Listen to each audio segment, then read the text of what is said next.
Halo pemirsa JPR TV dari Sabang sampai Merauke dari Miangas hingga Pulau Rote. Bertemu kembali dengan saya Bilki Sabila dalam program Kominfo Newsroom.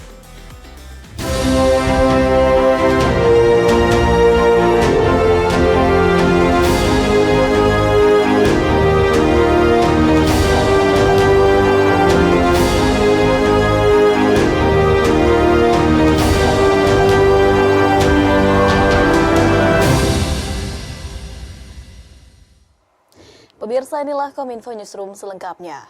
Presiden Republik Indonesia Joko Widodo meresmikan kereta cepat Jakarta-Bandung atau WUSH pada hari ini, Senin 2 Oktober 2023. Peresmian ini pun menandai kereta cepat Jakarta-Bandung sudah bisa dioperasikan dan digunakan bagi masyarakat luas.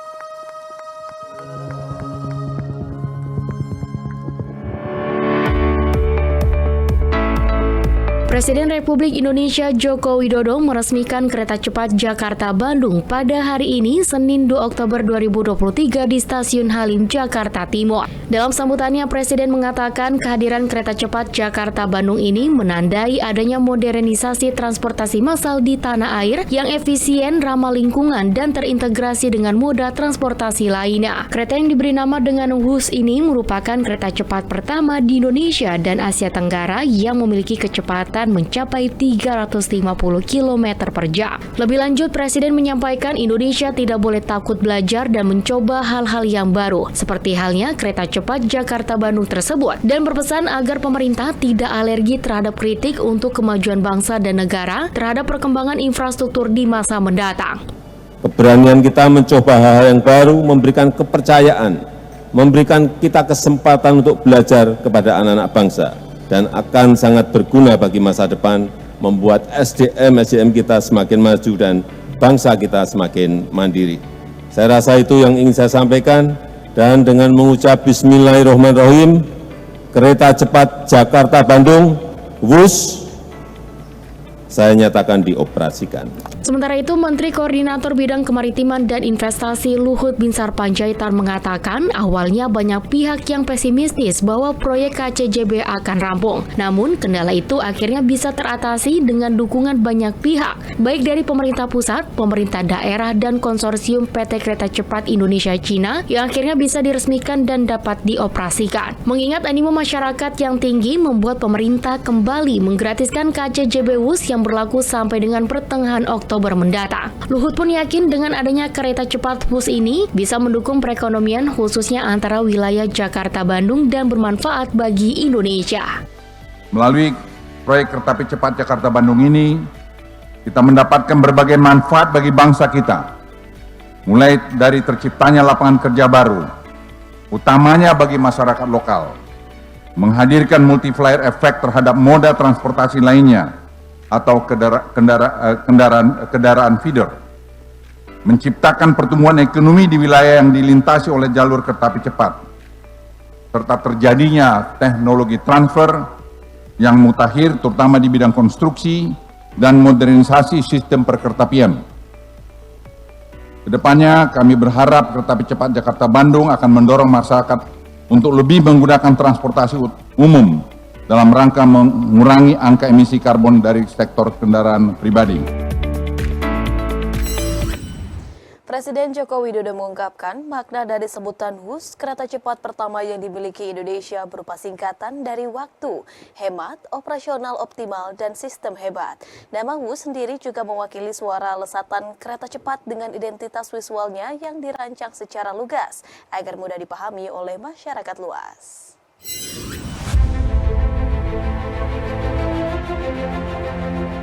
Suara tombol sirine dan tanda tangan prasasti menjadi penanda Presiden Joko Widodo telah meresmikan kereta cepat Jakarta-Bandung atau yang dikenal dengan nama WUSH pada hari ini, Senin 2 Oktober 2023 di Stasiun Halim, Jakarta Timur. Dalam sambutannya, Presiden mengungkapkan makna di balik sebutan WUSH yang merupakan singkatan dari waktu hemat, operasi optimal, sistem hebat, dan juga terinspirasi dari suara yang melesat dari kereta berkecepatan tinggi mencapai 350 km per jam. Dan kereta cepat ini kita namakan WUSH, W-H-O-O-S-H, dibaca WUSH. Ini diinspirasi dari suara yang melesat dari kereta berkecepatan tinggi ini dan singkatan dari waktu hemat, operasi optimal, sistem hebat.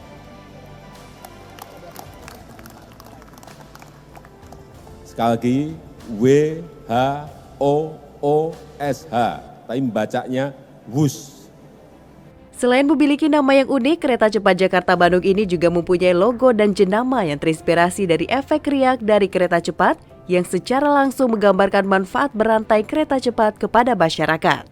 Logo berwarna merah mengaplikasikan warna kontraks yang mencolok serta karakter yang tegas sebagai bentuk ekspresi bahwa logo ini memberi ekspresi kegesitan, kekuatan, keberanian, ketegasan, dan ketajaman visi untuk masa depan.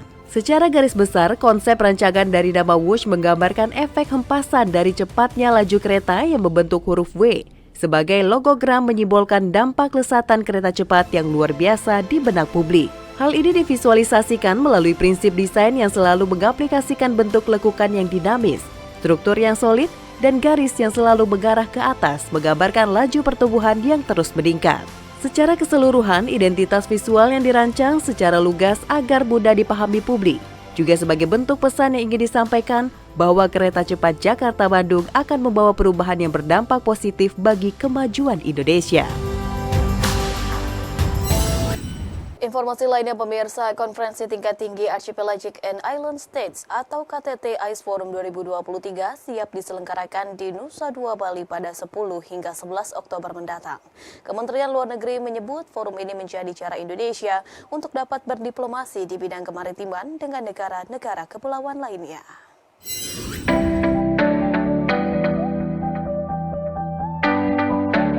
Indonesia kembali menjadi tuan rumah Forum Internasional Konferensi Tingkat Tinggi Archipelagic and Island States atau KTT AIS yang diselenggarakan di Nusa Dua Bali pada 10 hingga 11 Oktober mendatang. Forum ini menggandeng 51 negara pulau dan kepulauan serta sejumlah organisasi internasional dengan mengusung tema Fostering Collaboration, Enabling Innovation for Our Ocean and Our Future. Sebagai tuan rumah, Indonesia mendorong dan fokus pada 3 aspek, yakni pembangunan ekonomi biru, tantangan perubahan iklim, serta mempererat solidaritas antara negara pulau dan kepulauan.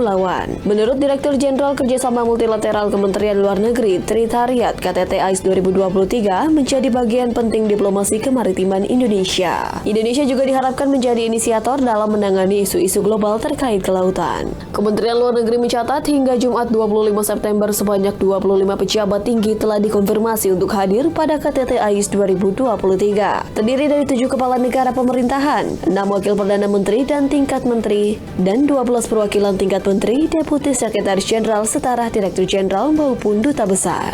KTT sendiri kita harapkan menghasilkan Leaders Declaration yang sudah dibahas di tingkat pejabat tinggi untuk 2 pertemuan terakhir, dan juga kita mendorong hasil-hasil konkret dalam bentuk nanti kerjasama konkret antara Indonesia dengan negara-negara pulau di berbagai kawasan.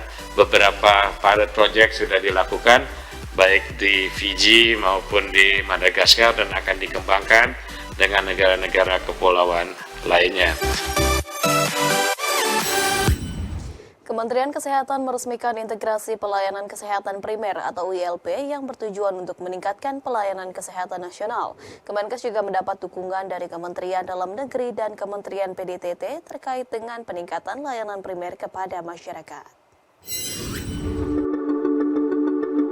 Untuk meningkatkan cakupan dan keterjangkauan pelayanan kesehatan primer di Indonesia, sekaligus wujud implementasi transformasi pilar pertama, serta menguatkan pembangunan kesehatan di Indonesia, Kementerian Kesehatan melalui Direktorat Kesehatan Masyarakat meresmikan Nasional Integrasi Pelayanan Kesehatan Primer atau ILP dan penguatan perencanaan pembangunan kesehatan di Jakarta pada akhir September lalu. Kegiatan ini dilakukan dalam rangka untuk membangun masyarakat Indonesia yang sehat dan berfokus pada layanan primer preventif dan merupakan bagian dari transformasi layanan kesehatan primer yang sedang dilakukan oleh Kementerian Kesehatan. Peningkatan layanan ini berfokus pada 3 hal, yakni mendekatkan layanan kesehatan melalui jejaring hingga tingkat desa dan dusun, penerapan siklus hidup sebagai fokus integrasi pelayanan kesehatan, dan yang ketiga adalah pemantauan wilayah melalui digitalisasi. Tak hanya itu, Kementerian PDTT dan Kemendagri juga memberikan dukungan terhadap peningkatan pelayanan nasional, terutama pelayanan kesehatan primer untuk masyarakat. Dibuktikan dengan penandatanganan nota kesepahaman antara Kementerian Kesehatan dengan Kementerian Dalam Negeri dan Kementerian PDTT. Nah, tahun 2004 dimundurkan dengan Undang-Undang Otonomi Daerah. Indonesia kan sebenarnya maju mundur. Nah, begitu saya lihat, itu harus diperkuat kembali. Tidak meniru ide-ide, ini bukan ide saya, bukan ide Ibu Ena. Kita hanya merevitalisasi idenya pendahulu kita. Itu yang namanya integrasi layanan primer. Jadi konsep dari ini adalah membangun masyarakat Indonesia yang sehat, fokusnya di layanan primer, promotif, preventif, bukan ide baru, merevitalisasi ide pendahulu kita di tahun 69 pada saat Puskesmas didirikan dan tahun 86 pada saat Posyandu didirikan. Dalam acara peresmian ini juga dilakukan penyerahan keputusan Menteri Kesehatan tentang pedoman integrasi pelayanan primer kepada perwakilan dari pemerintah daerah yaitu Gubernur Sumatera Barat. Serta dilakukan diskusi bersama dengan seluruh Kadinkes Provinsi, Kabupaten, dan Kota terkait penguatan perencanaan pembangunan kesehatan di Indonesia. Pemirsa, tetaplah bersama kami karena usai jeda kami akan kembali dengan informasi lainnya.